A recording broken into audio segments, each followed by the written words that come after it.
Hello, everybody. This is Kaiju King 122, and welcome back to the reading of the Godzilla NES Creepy Pasta. If you do not know about it, which I don't know why you don't, because you've probably seen the first part, but maybe you just now discovered my channel and are just going to watch this one video. Anyways, it's about blah blah blah. Zach finds a cartridge. Oh, by the way, I have a special person with me. Why don't you introduce yourself? Hi. So many of you may know that uh, she helps me edit my videos most of the time, and uh she also's like Here, I been guess. a meme on my channel. But yeah, we're going to read chapter 2, Pathos. Are you ready to read this amazing piece of literature? I am so ready. Hey, this game looks familiar. Why do you think it is? It's NES Godzilla. NES Godzilla. It's a fun game. It is annoying and tedious, but fun. Okay, so I'm gonna read the first little passage right here, Okay. and then you can read the next paragraph. Got it? Yeah. Pathos was the same as Jupiter in layout, except the board was dark blue rather than green. The first thing I noticed was that all the usual level icons had been replaced by a blue rock in some kind of orange honeycomb shape. There was one icon that had part of the jungle icon shape, but I didn't pay much thought to it. I checked the other side of the board to see the new monster. Instead of Hedorah, it was Biolante. Oh, by the way, NECA, get to work on the albino Godzilla figurines. As you can see, you got to work on an albino Titanosaurus, Biolante, Magira, and that's it. And that's it. But that couldn't have been right. Godzilla vs. Biolante didn't come out until 1989, and this game was made 1988.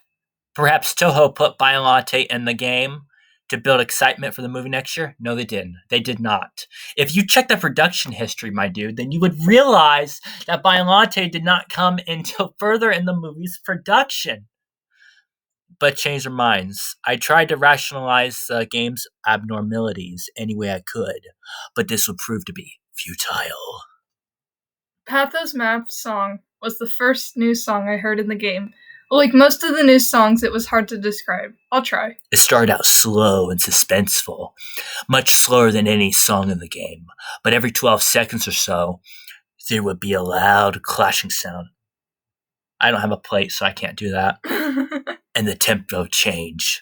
It was like the composer randomly played parts from 5 different songs with the same instruments. Sounds like that one person that made that SpongeBob horror game. Or it's like Bo Burnham's "A World on Fire." Or basically when my soundtrack for my Guanchi movie. Yeah, just any random keys smashed together on a piano. Because that's what we do in Kaiju King 122. When we make a project, we make sure that it is as quality as we can make it with our budget. We don't have a budget. I moved Godzilla over to one of the many blue rock icons that I placed the jungle icons and started the level. The level resembled a blue mountain range with a blood red plant in the sky. Maybe it's Mars or Jupiter, but there was something odd about the mountains. They had a shredded paper look to them. I don't see that. Yeah. I just see MS Paint or something. They kind of look like those dripstones in Minecraft. Oh, yeah, they do. And stalagmites in real life. Yeah. I thought at first maybe the glitch had affected it, but it looked far too intentional. I don't know. You checked out how NES games used to bug out? Also, NECA, get ready to work on your newest playset. It's called the Blood Planet in the Sky, with the blue stalagmites in the background, each sold separately. I quickly noticed something else about this new level. There were no enemies at all, not even any obstacles. Should also mention that this was where the point the meteor started to become glitch beyond comparison, but it didn't bother me much. I never keep up on the game points. So, without having to focus on anything, I listened to the music while walking through the level unopposed. The music had a sorrowful feel to it. It would have been rather pleasant had I heard it in a normal game. Yeah, like Yumi Koji Nikki Nikki or whatever that game is called, Oh yeah, that's such a good game. or something really really bizarre like Doki Doki Literature Club, Yeah, or just like an eerie soundtrack, like Lavender Town. yeah, but also like oh shoot, what's the one game with Ness? Earthbound. Yeah. Yeah, that would actually fit really well in Earthbound. Okay. The level went on for 3 screens, but with no obstacles around. I finished it very quickly. I tried other levels of the same type to see if any enemies appear, but there were none.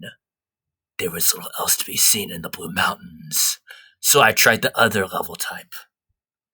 I started one of the orange levels, and my okay, no, go on. You skipped a line. I started one of the orange levels, and my eyes were assaulted with the grotesque background of tumorous orange eyes. The sky was the same as the background, was the same as the ground. So I assumed the game was indicating. You have to read it right. It says so. So I assumed the game was indicating that this level takes place in a cave. Also, Bandai, you better start making eyeball creature figurines. I mean, they already have, but dang it, I want one for Godzilla. I want to put it over next to all my thousands of Godzilla figures. They look like golden Metroids. Those are actually Matango spawn. They're actually a real enemy in the game. But they look like little brains with legs. Yeah. They look like Krang from Teenage Mutant Turtles. I was thinking the same thing, but like make them gold. The only enemies here were Matango spawn. But as you can see, we're not going to say that word because we're a friendly Christian channel. We're everywhere. The music certainly didn't help, with a mixture of screeching sounds and loud drum beats that sound like a monster's theme in a horror film. After completing it, I tried to avoid playing through any more of these levels whenever I could. The map was short, so it only was a few minutes before I headed towards a rematch with them and them. I don't want to mess up their names. I only know Godzilla and Magura. There you go. Okay, but this time their sprites and attack patterns were vastly different. I want a figure of that. I will 3D print mine. I will get clay and I will make that guy. It looks like his name's actually Magura's replacement according to Wikizilla. It looks like a destroyed turret with a mermaid tail. Great comparison. I fought Magura at first. Magura's replacement was a flying machine with a slight resemblance to a Pascagoula alien. Pascagoula. I don't know what that is, so I'm going to look it up.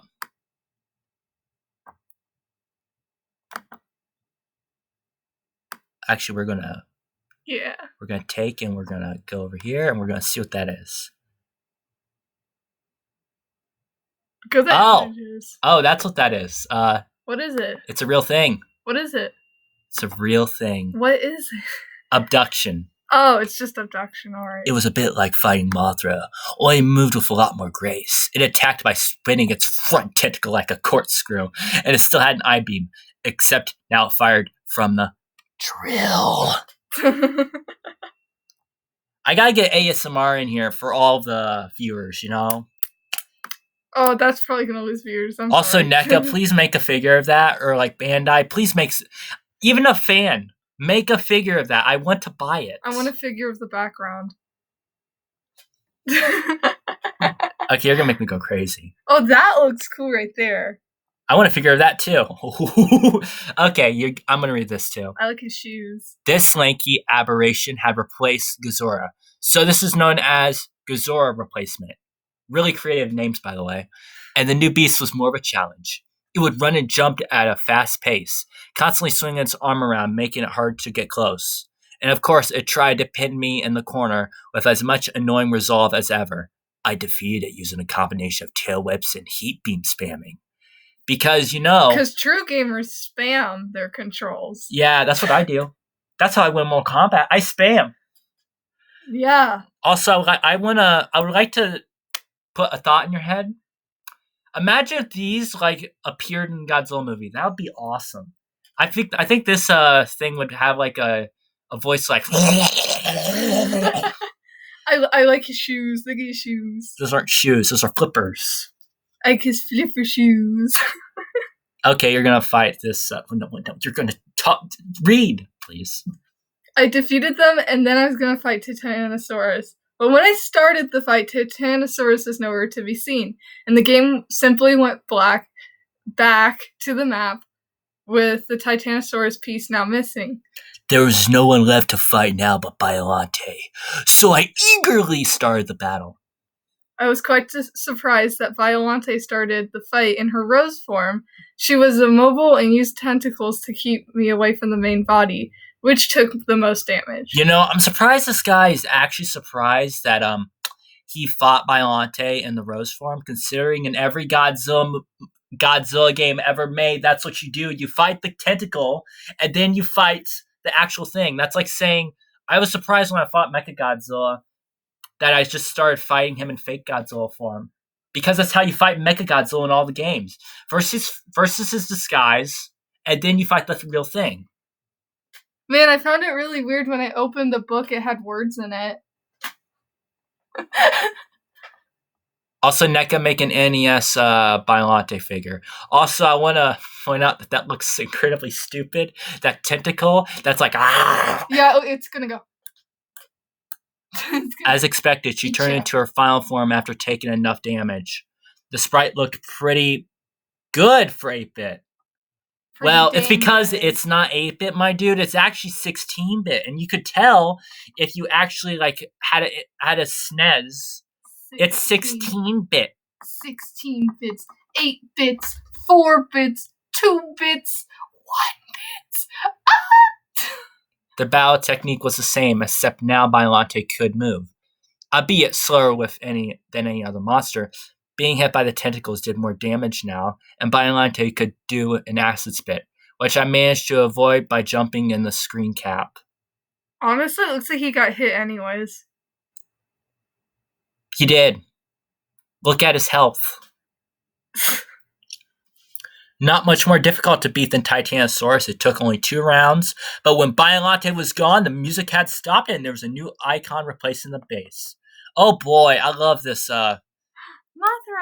Oh, you're gonna love this. Also, NECA get ready to work on albino Godzilla and Mothra figures. I want those ready by December. Dude, albino Mothra figure would be so cool.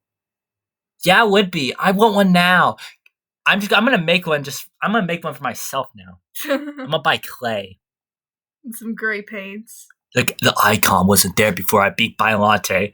It resembled a red tribal mask, and I had a feeling of dread when I saw it. But since it replaced the base, it must be the only way to exit Pathos. I moved Godzilla to the square and started the level, and now it's Sonic.exe. I was thinking the exact same thing. Run! That is 16-bit. That is not 8-bit. Actually, that looks like MS Paint a little bit.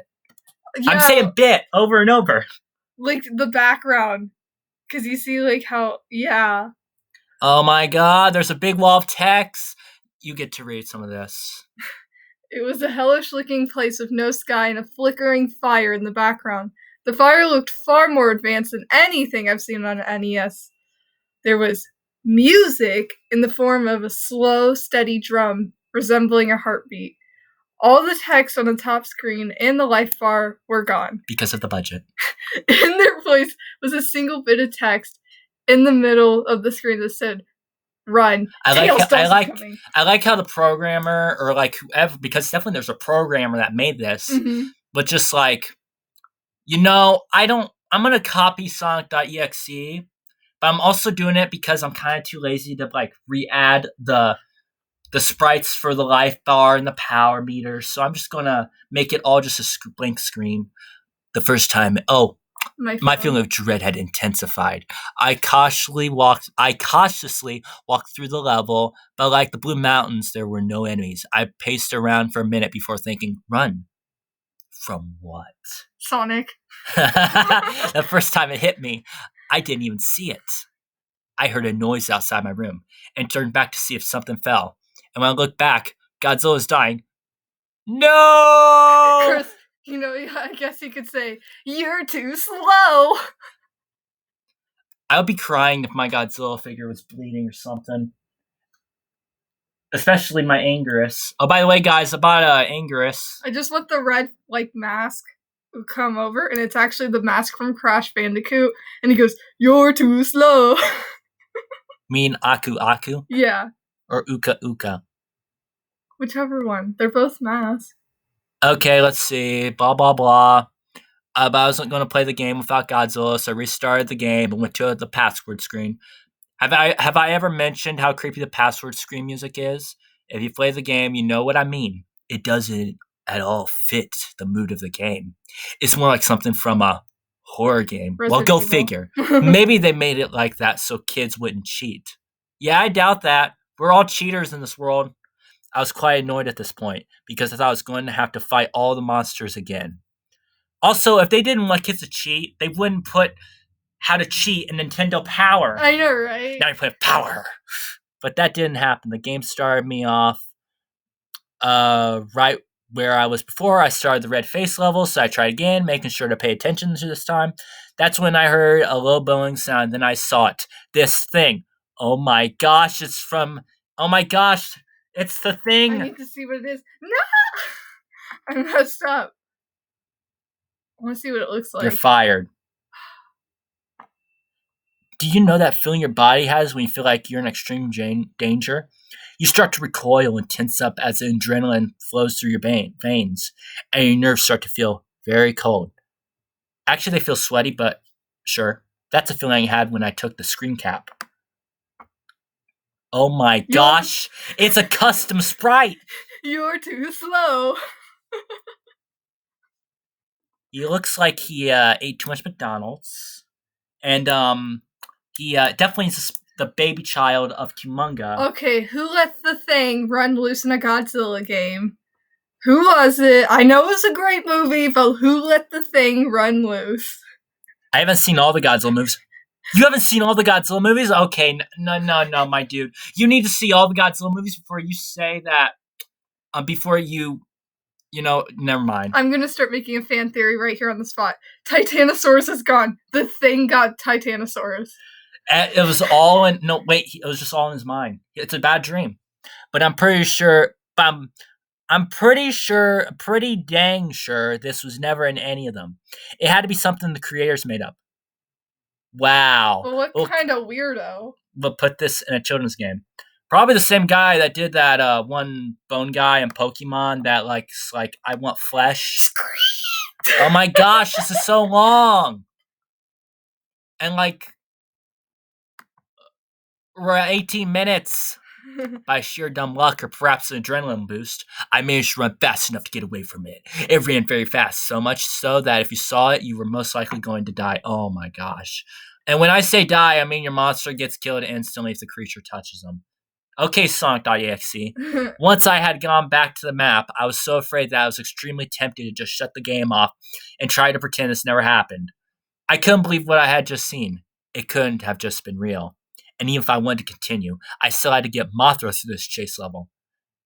Mothra isn't that hard. Actually, I think Mothra could actually fly over him. Yeah, I know. Mothra could fly over him. And Mothra's faster, too, isn't she? Yeah, she is. Well, I mean, it's he, she. Actually, in this point, it's a she. But as I stayed inactive on the map screen for a few minutes, my fear was replaced by burning curiosity. What the heck just happened? What was the rest of the game like? Well, it's probably like somebody's fanfiction. I only had to beat this level with Mothra, and then it was on to the next world. But when I moved Mothra to the red face, the game registered it at me beating the level. I can't speak because I was quite relieved. I tried to prepare myself for the next world. Trance. I feel like I'm going in a trance. Well, that was a chapter. What did you think of it, my assistant or my guest or whatever you are? That was a fever dream. I know it was Sonic.exe of Godzilla. Let me show you how overrated Red is. Let me show you how overrated Red is. Like here, Red have look how many It pictures. has fan art. He has fan art. Look, is he eating like a sub? Okay, A Subway sandwich. that just made my day. Oh, that's for the other half of my sub went tonight. As an SCP-682 will come. Oh, seriously though, Red is like a SCP. I personally enjoyed it. It's a little bit too much like Sonic the Yeah, for my I feel like it taste. could have been a little bit more original. Oh, don't worry, guys. I'm gonna be reading Right. Sonic.exe, and that creepypasta is so bad it got taken off the site. I think that the monster with like the cool sleeper flippers. You mean replacement Gazora? Yeah. I think that's the best part of the story. My favorite part was how that they kept on making me think of Sonic.exe, and I started laughing like a maniac. I was just waiting. And when they said thing, I just laughed even harder. I was just waiting for Red to look at the camera and go, "You're too slow." That would have been funny. Anyways, this has been another video. Next chapter, we're going to be reading Trance. I don't know if you're going to be joining us. Hopefully I can get somebody else to do it too. Because the more people, the merrier. It makes it funnier.